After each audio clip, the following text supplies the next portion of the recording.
নমস্কার দর্শক বন্ধুরা, আপনাদের সবাইকে অনলাইন বাংলা গাইড চ্যানেলে স্বাগত জানাই। বন্ধুরা, ভারতে বৃহত্তম রাষ্ট্রায়ত্ত bank state bank of India SBI তাদের কোটি কোটি গ্রাহকদের জন্য একটি অত্যন্ত গুরুত্বপূর্ণ ঘোষণা করেছে। আপনি যদি নিয়মিত মোবাইল ব্যাংকিং, ইয়োনো অ্যাপ বা নেট ব্যাংকিংয়ের মাধ্যমে টাকা পাঠান, তাহলে এই আপডেটটি আপনার জানা একেবারেই জরুরি। ডিজিটাল লেনদেনের ক্ষেত্রে সবচেয়ে জনপ্রিয় পরিষেবা হল ইমপস, ইমিডিয়েট পেমেন্ট সার্ভিস। এই পরিষেবার মাধ্যমেই আমরা মুহূর্তের মধ্যে এক অ্যাকাউন্ট থেকে অন্য অ্যাকাউন্টে টাকা পাঠাতে পারি। কিন্তু এবার এই ইআইএমপিএস লেনদেনের ক্ষেত্রেই চার্জ ও নিয়মে বড়সড় পরিবর্তন আনছে এসবিআই। চলুন ধাপে ধাপে পুরো বিষয়টি পরিষ্কার করে বুঝে নেওয়া যাক।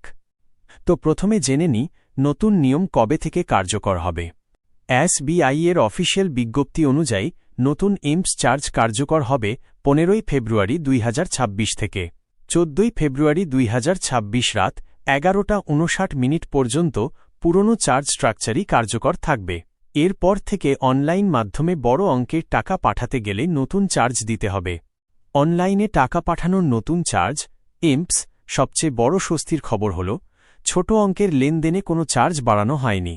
25,000 পর্যন্ত টাকা পাঠানো একদম ফ্রি থাকছে। তো এবার ডিজিটাল মাধ্যমে নেট ব্যাংকিং আর ইয়োনো অ্যাপ ইমপস চার্জ তালিকা সম্পর্কে জেনে নিন। লেনদেনের পরিমাণ এবং নতুন চার্জ জিএসটি অতিরিক্ত 25,000 টাকা পর্যন্ত সম্পূর্ণ বিনামূল্যে। 25,000 টাকার বেশি থেকে 1 লাখ টাকা 2 টাকা প্লাস জিএসটি। 1 লক্ষ টাকার বেশি থেকে 2 লাখ টাকা 6 টাকা প্লাস জিএসটি। 2 লক্ষ টাকার বেশি থেকে 5 লাখ টাকা 10 টাকা প্লাস জিএসটি। অর্থাৎ যত বেশি টাকা পাঠাবেন চার্জ তত সামান্য বাড়বে, তবে আগের তুলনায় এটি এখনও যথেষ্ট কম রাখা হয়েছে। এবার জেনে নিন ব্যাংকে গিয়ে ইমপস করলে চার্জ কত। অনেক গ্রাহক এখনও ব্যাংক ব্রাঞ্চে গিয়ে টাকা পাঠাতে স্বচ্ছন্দ বোধ করেন। তাঁদের জন্য নিয়মে কোনো নতুন পরিবর্তন আনা হয়নি। তবে মনে রাখবেন অনলাইন চার্জ বাড়লেও ব্রাঞ্চের চার্জের তুলনায় এখনও কম। এসবিআই ব্রাঞ্চ ইমপস চার্জ আগের মতোই 1,000 টাকা পর্যন্ত ফ্রি।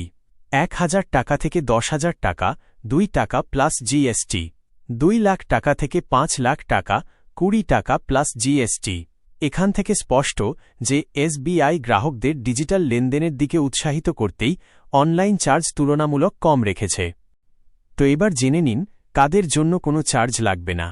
এসবিআই কিছু নির্দিষ্ট গ্রাহককে এই নতুন চার্জের আওতার বাইরে রেখেছে। নিচের অ্যাকাউন্ট হোল্ডারদের জন্য ইমপস পুরোপুরি চার্জমুক্ত। Salary package account 1 DSP, 2 PMSP, 3 ICSP, 4 CGSP, 5 PSP, 6 RSP Shaurya family pension account এবং SBI Rishtey family savings account. যদি আপনার অ্যাকাউন্ট এই তালিকায় থাকে তাহলে নতুন চার্জ নিয়ে কোনো চিন্তা নেই। তো এবার জেনে নিন গুরুত্বপূর্ণ সতর্কতা ও লেনদেনের সীমা সম্পর্কে। ইমপস ব্যবহারের আগে এই বিষয়গুলো অবশ্যই মনে রাখুন। 1 দিনে সর্বোচ্চ 5 লাখ টাকা পর্যন্ত ইমপস করা যায়। 2 টাকা সঙ্গে সঙ্গে বেনিফিশিয়ারির অ্যাকাউন্টে পৌঁছে যায়। 3 একবার টাকা পাঠানো হয়ে গেলে ফেরত পাওয়া প্রায় অসম্ভব। তাই টাকা পাঠানোর আগে অবশ্যই যাচাই করুন। 1 beneficiary account number, 2 IFSC code, 3 amount. ব্যাংকের পক্ষ থেকে গ্রাহকদের বারবার এই সতর্কতাই দেওয়া হয়েছে। শেষ কথা, এসবিআই এর এই নতুন সিদ্ধান্তে স্পষ্ট বোঝা যাচ্ছে যে 1 ছোট লেনদেনকারীদের কোনো সমস্যা নেই।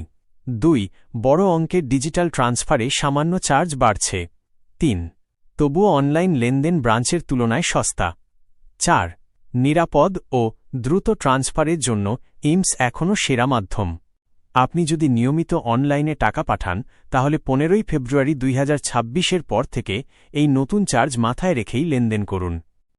তো বন্ধুরা, আজ এই পর্যন্তই। ভিডিও ভালো লাগলে লাইক করুন, শেয়ার করুন আর এমন সব গুরুত্বপূর্ণ আপডেট পেতে সাবস্ক্রাইব করুন অনলাইন বাংলা গাইড চ্যানেলকে, যাতে পরবর্তী আপডেট আপনি সবার আগে পান। তো বন্ধুরা, আবার দেখা হবে নতুন আপডেটে। ধন্যবাদ।